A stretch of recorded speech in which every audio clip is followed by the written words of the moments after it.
Buenos días, estudiantes. El día de hoy, como lo adelantamos en la clase anterior, siguiendo con los procesos matemáticos, vamos a profundizar en el proceso matemático sobre resolución de problemas como una estrategia de mediación. Para eso, los objetivos de la clase hoy día las planteé como preguntas, ¿ya? Sabemos que sin preguntas no hay conocimiento, así que lo planteo de una manera diferente.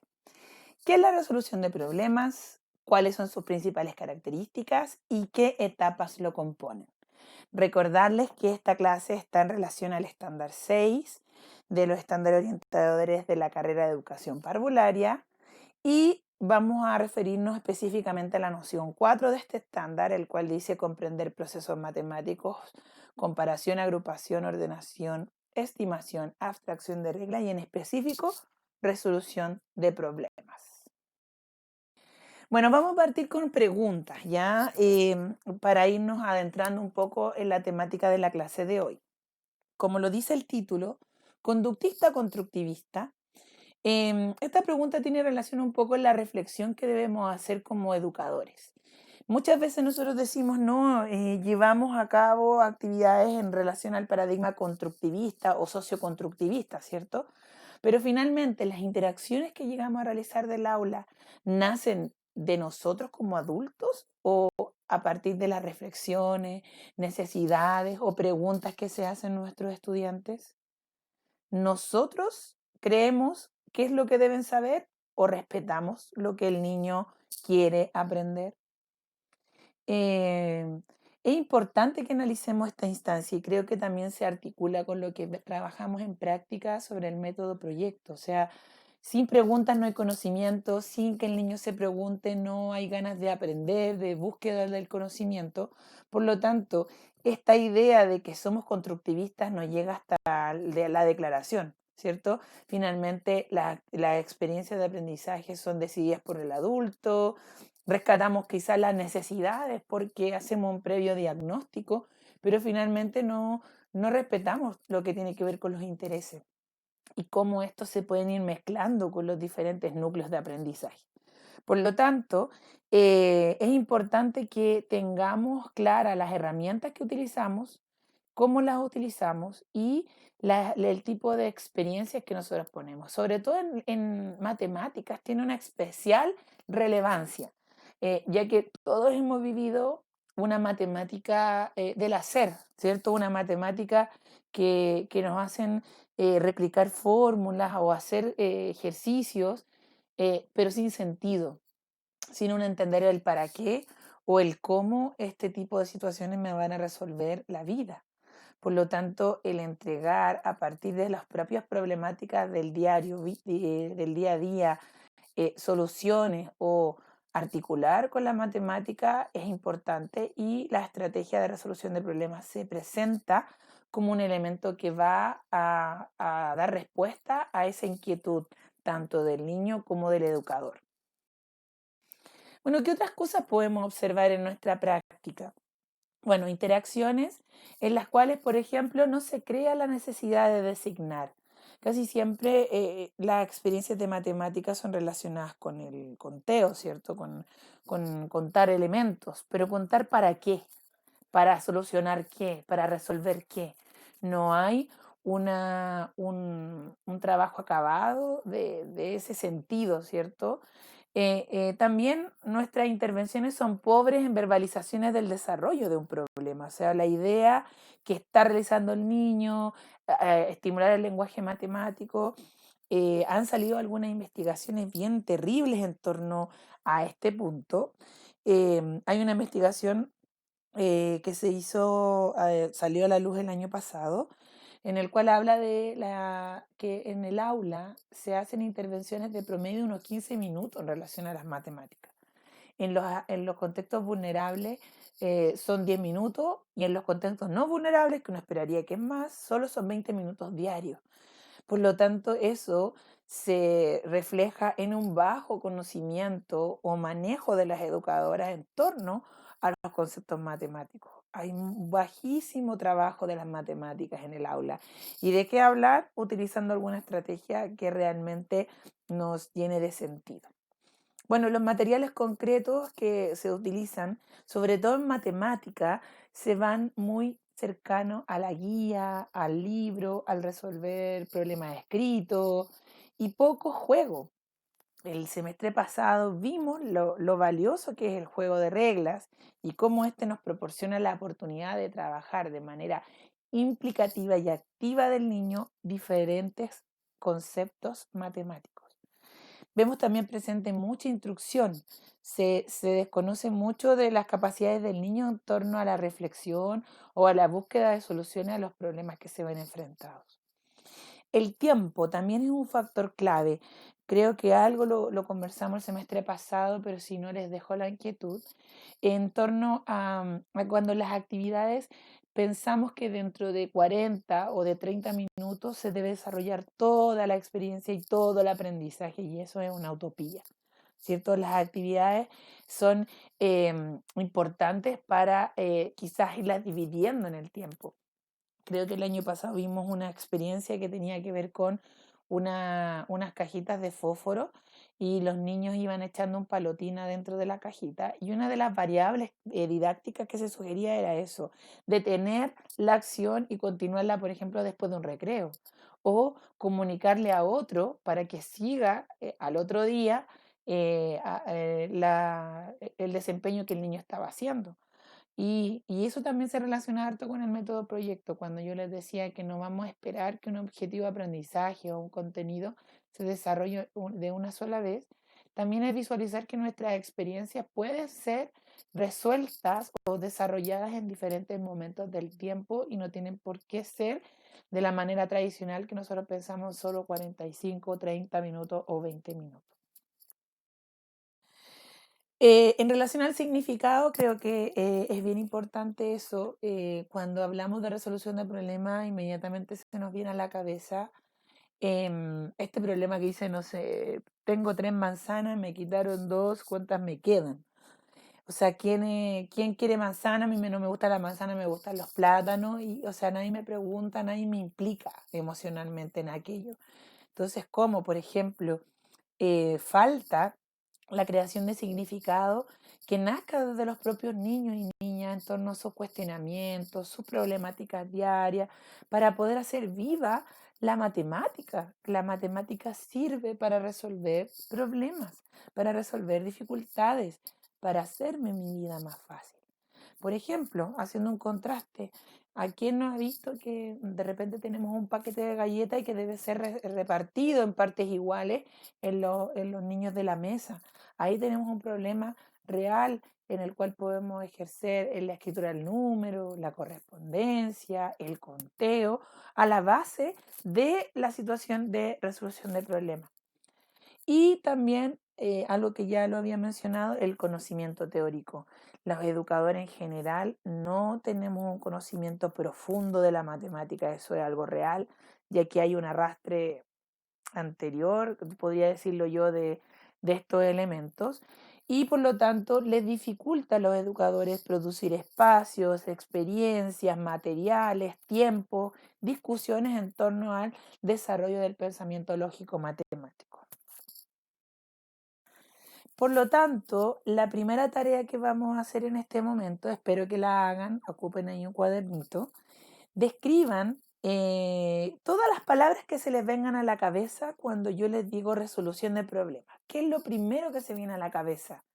¿Qué palabras, qué conceptos, qué situaciones, qué estrategias es lo primero que se les empieza a venir a la cabeza? Es necesario que hagamos este ejercicio porque luego lo vamos a contrastar con un ejercicio final.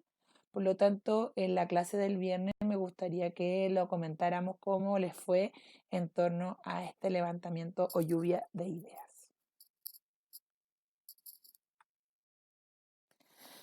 Bueno, pero vamos a la pregunta que nos convoca en esta ocasión. ¿Qué es un problema o qué es la resolución de problemas? Les dejo esta cita un poco para que vayamos reflexionando. Nos dice así Garófalo del 89. Casi todos los problemas matemáticos se pueden resolver directamente aplicando reglas, fórmulas y procedimientos mostrados por el profesor o dados en el libro. Por tanto, el pensamiento matemático consiste en aprender, memorizar y aplicar reglas, fórmulas y procedimientos. ¿Están de acuerdo con esta cita? ¿La han vivido?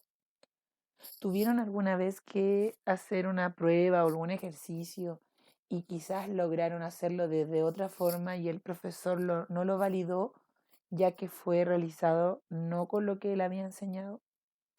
Por lo tanto, a mí lo que me parece grave es que finalmente se vea la matemática como la utilización de una caja de herramientas y finalmente nosotros no queremos que el niño use herramientas, sino que aprenda a pensar matemáticamente. Sigamos viendo. Solo hay una manera de responder correctamente cada problema.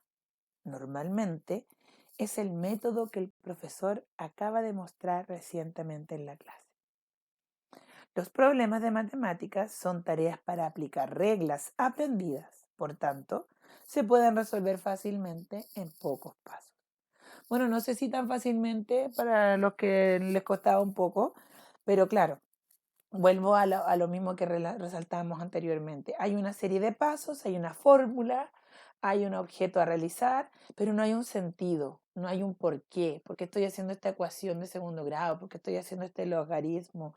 ¿Por qué estoy haciendo esta traslación de cuerpos geométricos? ¿Para qué? ¿Qué es lo que yo voy a conseguir con esto? ¿Cómo me va a visualizar o me va a facilitar la vida o me va a guiar en algún tipo de conocimiento posterior que yo quiera adquirir? Sigamos. Los ejercicios de los libros de matemáticas se pueden resolver con los métodos presentados en el libro. Además, han de ser resueltos con los métodos presentados en el apartado del libro en el que se proponen. O sea, solo nos están conduciendo una forma de resolución, solo una. La resolución de problemas es una actividad de reconocimiento y aplicación de técnicas trabajadas en clase y a la vez la acreditación de estas técnicas aprendidas. O sea, quiere decir que el profesor enseña la fórmula, enseña la técnica y luego lo que hace usted es replicarla. Si usted logra el resultado, la técnica está validada. Esa es la forma tradicional o, por decirlo así, antigua que nosotros podríamos referirnos a la resolución de problemas. Bueno, no siempre lo que sabemos es la realidad. Y me encanta esta imagen porque un poco nos descoloca, ¿cierto? Y nos empieza un poco a adentrar a la lógica que persigue la estrategia de resolución de problemas. El señalar al niño o proveer a los niños desafíos cognitivos que le permitan ampliar su pensamiento, lograr un pensamiento profundo, divergente, múltiples situaciones o múltiples soluciones a un mismo problema y lograr un equilibrio entre que no sea tan fácil ni tampoco tan difícil. Vamos a conocer entonces de qué se trata esta estrategia. ¿Qué es la resolución de problemas entonces? Según Breukman, que es una escritora, una autora argentina, nos dice, un problema es una situación que nos presenta un obstáculo, ¿cierto? Es algo que no nos deja avanzar, que nos entorpece el camino y que debemos soslayar o superar para continuar, ¿cierto? No puede ser tan fácil ya que esté fijada de antemano, o sea, no podría ser llamado problema si es algo que diga, pero si esto lo soluciona así y así. A ese tipo de situaciones no la podríamos llamar problema, ¿cierto? Porque no nos está generando ningún obstáculo. En este caso, ningún obstáculo o desafío cognitivo. Pero ojo lo que nos señala la autora. Ni tampoco puede ser tan difícil que la solución no parezca posible de ser obtenida. Yo creo que si yo aquí inmediatamente les pongo un ejercicio para resolver una ecuación de segundo grado y pongo la fórmula, inmediatamente varios de ustedes dirán, no, yo no puedo. Y ni siquiera harán el intento por hacerlo porque ya están bloqueados, se bloquean. Dicen, yo no tengo las capacidades, no puedo lograrlo, ni siquiera lo van a intentar, se lo dejo al resto. Por lo tanto, es lo mismo que nos menciona el autor acá. Un problema debe tener un equilibrio exacto entre lo fácil y lo difícil. Por lo tanto, para lograr aquello, debo tener un conocimiento profundo de las necesidades, de las características del desarrollo del niño, para poder conjugar esos aspectos y poder proveer este problema, ¿ya? Por consiguiente, más que enseñar a los niños a resolver problemas, se trata de enseñarles a pensar matemáticamente, es decir, que sean capaces de abstraer y aplicar ideas matemáticas a un amplio rango de situaciones. Y en este sentido, los problemas serían las herramientas que lo llevaran a ello. Imagínense un puente o una calle por la cual ustedes quieren conducir o motivar al niño que se desplace. La invitación a esta calle sería la resolución de problemas, pero las formas, el pensamiento matemático lo va a construir el propio niño. Él verá si le pone cemento, le pone tierra, le pone gravilla, etcétera. Él verá cómo soluciona el llegar de un lado a otro.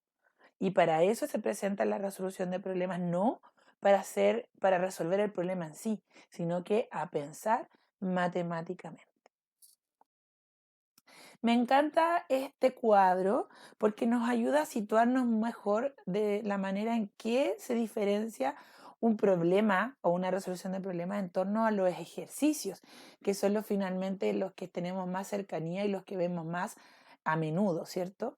Vamos a ir viendo el contraste de cada uno y este también se lo recomiendo a ustedes utilizar cuando quieran plantear alguna estrategia de resolución de problemas a los niños, lo utilizan y pueden ir chequeando si es que cumple o no cumple la calidad de este. Por ejemplo, el ejercicio se ve claramente que hay que hacer. Aplicar una regla, una fórmula, seguir los pasos. En cambio, en el problema supone un reto. No sé por dónde ir, qué conocimientos estarán a la base, qué me permitirá lograrlo. Tengo que irlo averiguando de a poco. En el ejercicio, la finalidad es la aplicación mecánica de algoritmos. En este caso, aplicar la técnica o la fórmula que nos presentó el profesor. En el caso del problema, la finalidad es ahondar en los conocimientos y experiencias que se poseen, o sea, en el pensamiento profundo, para rescatar aquellos que son útiles para llegar a la solución. Tengo que revisar mi conocimiento y decir, bueno, ¿cuáles son mis conocimientos previos? ¿Qué elementos tengo yo para poder resolver esta dificultad o problema? El ejercicio se resuelve en un tiempo relativamente corto. En cambio, el problema puede tener más tiempo de resolución. Y aquí es importante darnos el tiempo necesario, el poder clasificar esto en el momento necesario. No se establecen lazos especiales entre el ejercicio y la persona que lo resuelve. En este caso, con el caso de las manzanas, que me comí una, que no, yo no hago ningún ejemplo, ¿cierto? Ninguna conexión. Por ejemplo, ese tipo de ejercicios que salen harto. Un tren sale a las 10 de la mañana a 300 kilómetros por hora, otro tren en condición contraria sale. Eso a mí no me motiva, no me llama la atención, no he viajado en tren, no sé, ¿cierto? Es algo extraño, es algo lejano. En cambio, el problema, mira lo que dice esta parte. El niño debe implicarse en la resolución del problema y lo hace emocionalmente. Ojo que el verbo implicar se refiere a lo que hablamos en didáctica, el lado de la didáctica entre el estudiante y el profesor, para que lo recuerden. El niño primero se va a enfrentar a un bloqueo inicial, ¿cierto? No sé la respuesta a esto, tengo que buscarla, ¿cierto? Ese es el primer bloqueo, debido a que esta situación lo va a desconcertar. Luego dará paso a la voluntariedad y perseverancia para encontrar la solución. El niño va a evaluar si es fácil o difícil lograrlo y a partir de aquello se va a implicar en ello, ¿cierto? Va a querer lograr buscar una respuesta al problema que nosotros le planteamos. Y por último, al grado de satisfacción una vez que éste sea conseguido. Por lo tanto, en los problemas es muy importante el sentido, el contexto, el darle a la matemática un sentido de contexto, ¿cierto? De herramienta de facilitación. Por lo tanto, eso hará que el elemento emocional esté a la base también del proceso. En el ejercicio, generalmente tenemos solo una solución, ¿ya? Que puede ser correcta o incorrecta. En cambio, los problemas pueden tener una o más soluciones, porque las vías para llegar a ella pueden ser múltiples y aquí el pensamiento divergente debiese estar a la base de aquello. Y por lo tanto, como educadores, nosotros vamos a poner una situación problema en la cual pueda ser abordada de diferentes formas. Por ejemplo, en la experiencia que les decía yo sobre repartir las galletas. Podría ser que el niño hiciera correspondencia uno a uno, podría ser también que hiciera graficara la información y pudiera escribir la cantidad y hacer una suma o irse solamente al conteo, ¿cierto? Y por último, los ejercicios lamentablemente son numerosos de los libros de texto, pero los problemas son escasos, no vamos a encontrar muchos. Eh, y les voy a señalar algunos ejemplos de actividades o reflexiones en torno a la resolución de problemas y aquí nos vamos a ahondar en cómo lo vamos a visualizar, ¿ya? Vamos a salirnos un poco del número, que siempre es lo que pensamos cuando hablamos de problemas, y nos vamos a ir a analizar una situación en torno a las relaciones espaciales. Cómo la aborda los libros, los textos, y cómo lo podría abordar la estrategia de resolución de problemas. Eso es lo que vamos a ir viendo. En los textos podemos encontrar que los niños tienen que identificar situaciones de relaciones espaciales en torno a estas imágenes. Por ejemplo, señala a la niña que está arriba y la que está abajo, lo mismo en la escalera, ¿cierto? ¿Cuál es la que va adelante y cuál es la que va detrás?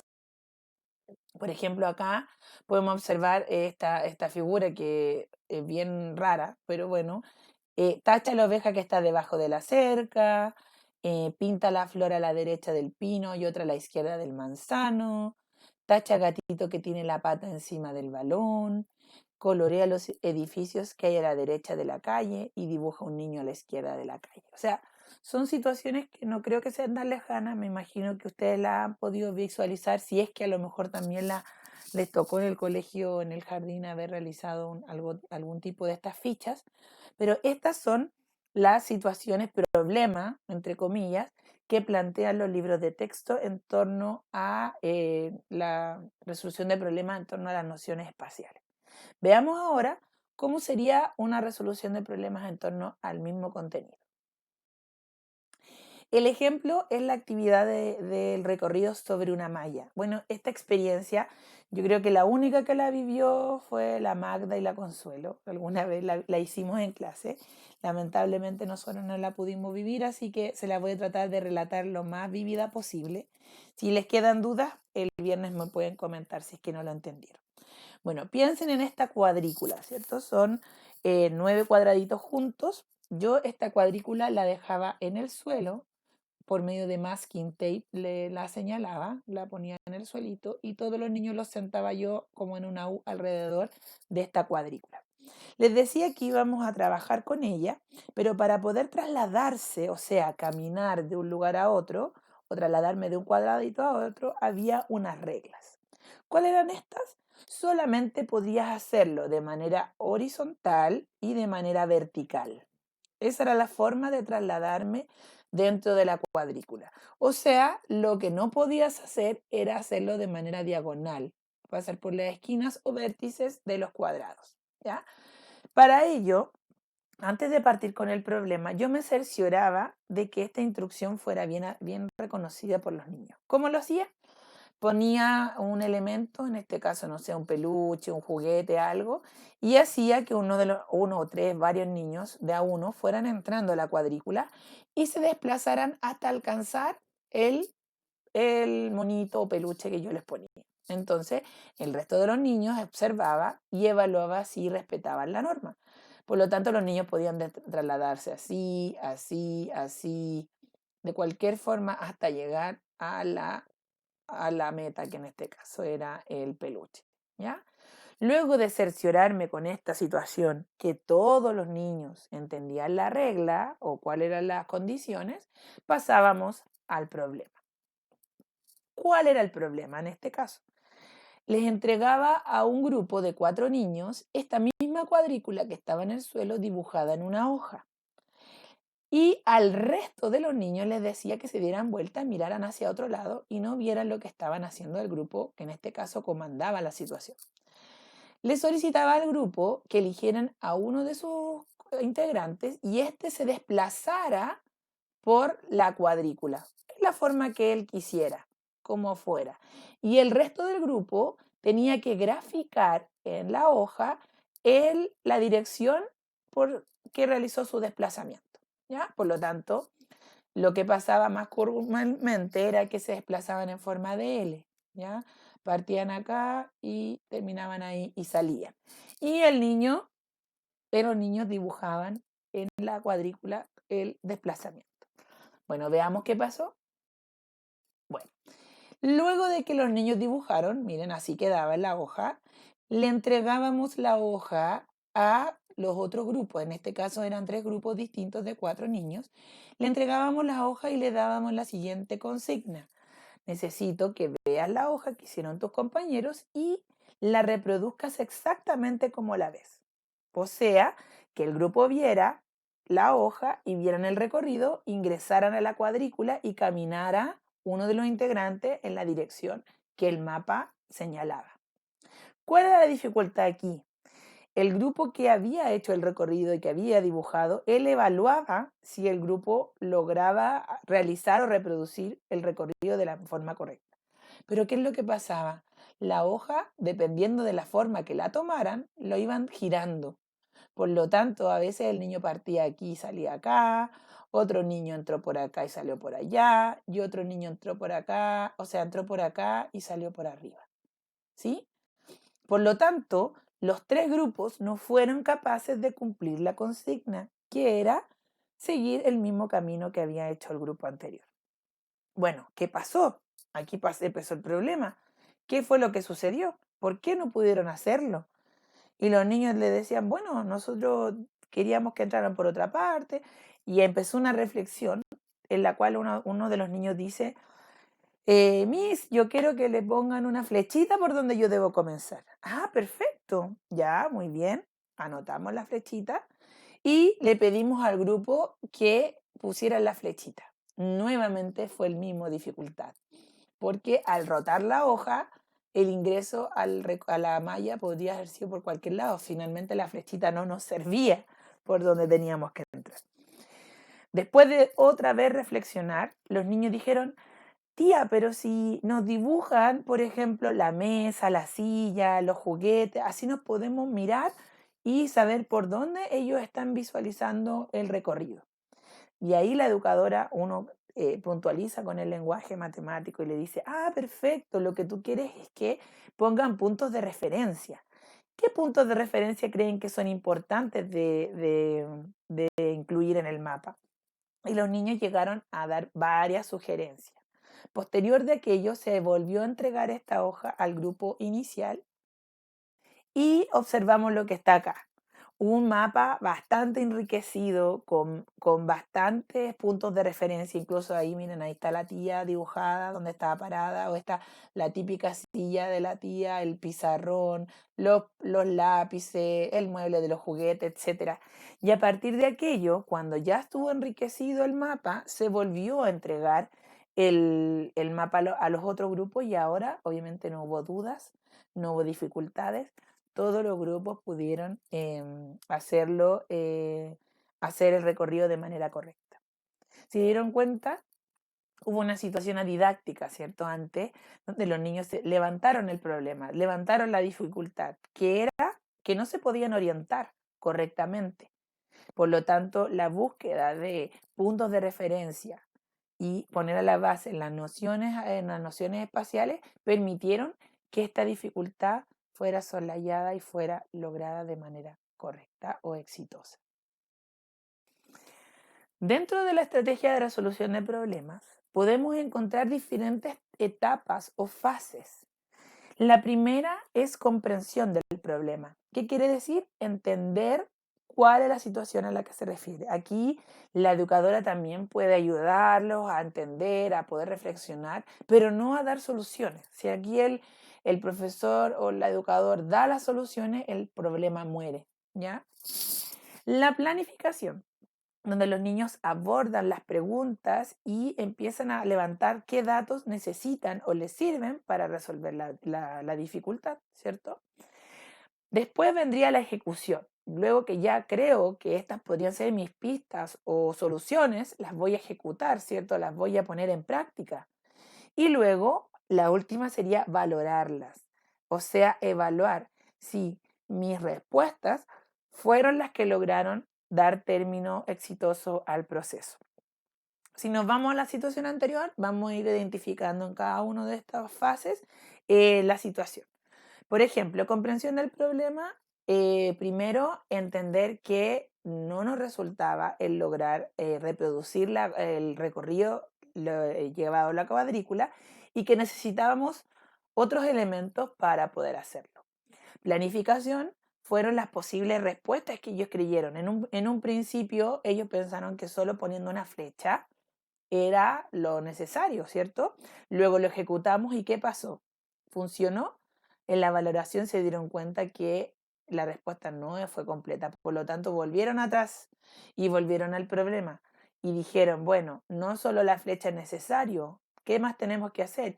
Y comenzaron a planificar nuevas respuestas, el poner los puntos de referencia y empezaron a enriquecerlos. Bueno, necesitamos saber un elemento a la izquierda, a la derecha, al norte, al sur, etcétera, y empezaron a elaborar. Luego le pidieron al grupo que agregara esos elementos al mapa y pudieron nuevamente reproducir el recorrido. Y por último valoraron que la respuesta que ellos dieron finalmente entre equipo, entre el grupo, era la correcta. Es importante tener clara que la relación docente-estudiante es bien importante. Nosotros acá, si intervenimos de más o damos nosotros la respuesta o no les damos los tiempos necesarios para que el niño logre utilizar sus recursos, aplicar los procedimientos, equivocarse, es primordial. Muchas veces nosotros nos ponemos nerviosos cuando los niños no atinan rápido a la respuesta, pero debemos tener una expectativa de los niños. Los niños sí pueden hacerlo. A mí muchas veces me dijeron, profe, esta actividad no lo va a poder hacer un niño. Yo lo hice con niños de kinder, de pre-kinder también, y no tuve dificultades. Obviamente que los tiempos son distintos, las reflexiones, quizás los dibujos no son tan exactos, pero sí los pueden. Por lo tanto, nosotros como docentes tener la claridad de lo que buscamos, saber representar y entender la situación que les estamos planteando y hasta dónde nosotros vamos a ir interviniendo. Ojo con las fases, nos va a ayudar a poder tener claro hasta dónde llegar, no hacer las cosas nosotros por ellos. Utilizar recursos, aplicar procedimientos, organizar y organizar bien la información. ¿Y qué consideraciones también debemos tener? Obviamente los conocimientos previos. Esto nos va a permitir entregar un problema o proporcionar un problema que no sea tan difícil, ¿cierto? Tan difícil que los niños no puedan alcanzar por debido a la edad, al desarrollo, etcétera, pero tampoco tan fácil que diga, pucha, todos los niños lo saben, no va a ser un problema, no va a ser un desafío cognitivo, ¿ya? Que sea un real desafío para los niños, que tenga una reflexión profunda, que el tiempo sea el necesario, el suficiente. Aquí es donde vuelvo a hablar del método proyecto, que también se cruza bastante con esta estrategia. Poder quizás dar, a mí lo que me pasó, por ejemplo, es que yo en un día en una experiencia hicimos la actividad de la cuadrícula, desplazarnos por la cuadrícula y hicimos un pequeño juego de desplazarnos, que nadie se equivocara, cuántos pasos dábamos, quién se demoraba menos en llegar, cuando llegaba, hicimos un montón de juegos. Luego, en otra situación, hicimos la que yo les relaté recién, de este grupo que generamos la situación del recorrido, y en una tercera hicimos que los grupos que no crearon recorridos hicieran sus propios recorridos. Ahora, obviamente, enriquecido con estos mapas, ya todos pudieron comprobar que pudieron realizarlo y obviamente ahí aparecieron recorridos más difíciles, más como culebras, así que se entrecruzaban los recorridos, no tanto como L como los vimos recién. Y obviamente tener la oportunidad de que los niños socialicen y verbalicen sus respuestas, tener la confianza de que lo realicen. Y obviamente como educadores siempre estar en un estado de alerta. Cuándo intervenir, cuándo interactuar, cómo hacerlo y cómo no dar la respuesta también. Bueno, ¿qué paso seguir a la resolución de problemas? El problema se entiende como una situación en la que interviene el triángulo en la didáctica. El docente tiene el problema, plantea el problema teniendo en cuenta obviamente los conocimientos previos. El niño debe realizar acciones que le permitan resolver este obstáculo o desafío cognitivo planteado a fin de poder construir, relacionar y o modificar sus conocimientos. El niño, además, también construye su saber por medio de la interacción con otros. Y aquí tenemos vivo el socioconstructivismo. Acá los niños por sí solos no lo logran. Logran por medio de las reflexiones, de su acción, del escuchar al otro. La primera idea de la flecha fue tomada en cuenta, se comprobó, ellos mismos la desecharon y luego la complementaron con otros, ¿ya? Y conclusión, el saber, es decir, el contenido a enseñar, es construido por el estudiante a partir de la situación problema que el docente plantea y no por el que el docente da todo por hecho como lo vimos en las fichas anteriores. Bueno, les dejo este más que nada esquema visual que viene de un libro bien interesante que se llama Pensando como matemáticos, el cual en su capítulo 4 señala a los docentes que resuelven problemas. En ese capítulo describe cómo se vienen a ser las características de un profesor que orienta su quehacer pedagógico en torno a esta estrategia. Nos dice que, por ejemplo, son capaces de centrarse más en el proceso que en la respuesta correcta. Acá lo importante no era que es el que se equivoca o no, era el cómo lo iban realizando, qué estrategias iban utilizando, cómo lo conversaban, cómo lo resolvían, ¿cierto?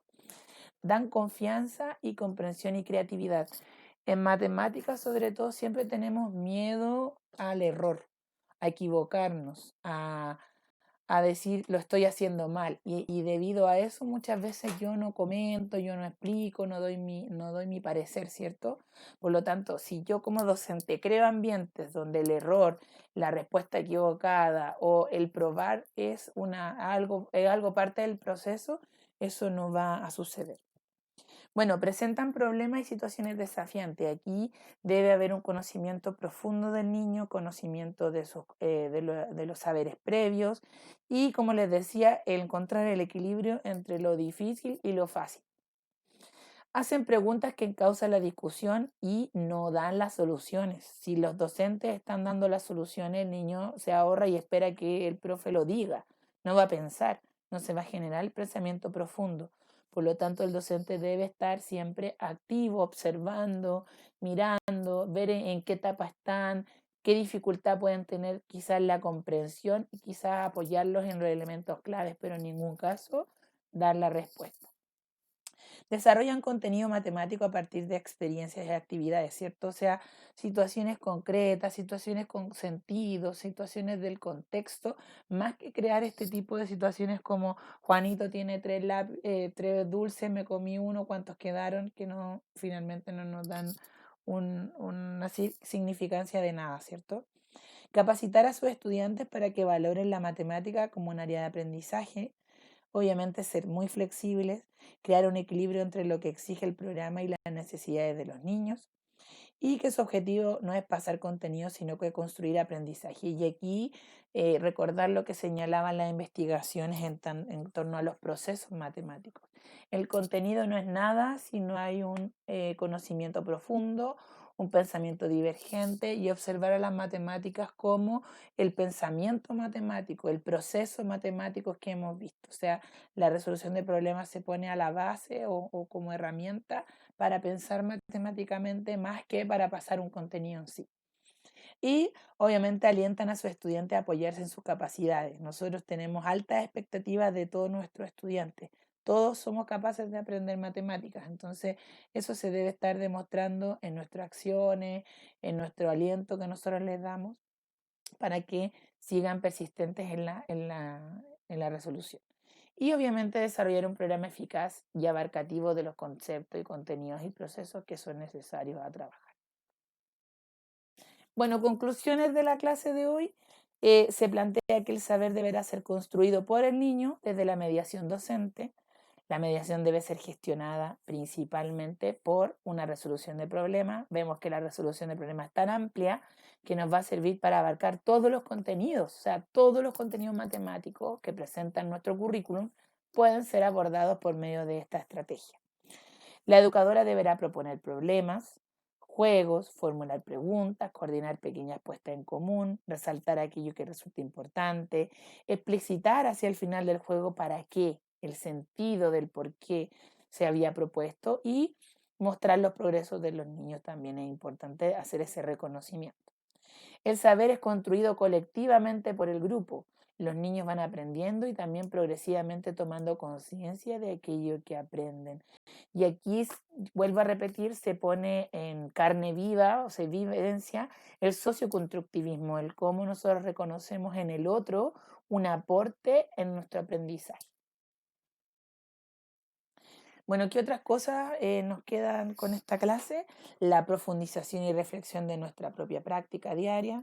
Es algo que cada docente tiene que reflexionar y ver en qué mirada está visualizando esta estrategia. El cuestionamiento y las ganas de cambio, o sea, es fácil hacer matemática pasándole, cuente cuánto hay en este conjunto, cuántos cubitos hay, cuántos caracoles hay, pero realmente proponer este tipo de situaciones es lo que realmente como educadores debiéramos hacer, ¿ya?